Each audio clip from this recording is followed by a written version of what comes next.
But வாய்ப்பு கிடைச்சாதான் sir திறமையை காட்ட முடியும். நாங்கெல்லாம் வாய்ப்பு தேடி அலையிற கூட்டம். தமிழ்நாட்டுல எங்களை மாதிரி எத்தனையோ கோடி பேர் வாய்ப்பு தேடி அலைஞ்சிட்டு இருக்கோம். அவங்களுக்கெல்லாம் நீங்க ஹெல்ப் பண்ணலன்னா பரவாயில்ல, செஞ்சு இப்படி அசிங்கப்படுத்தாதீங்க சார்.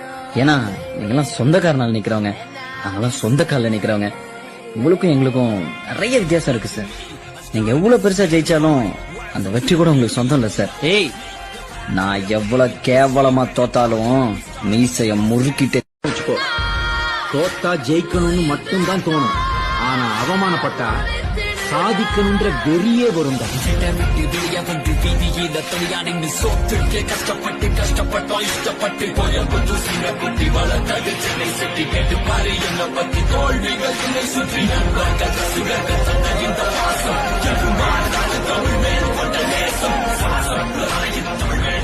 எவ்வளவு பெருசா ஜெயிச்சாலும் வெற்றி கூட உங்களுக்கு சொந்தம் இல்ல சார். ஏய், நான் எவ்வளவு கேவலமா தோத்தாலும் மீசைய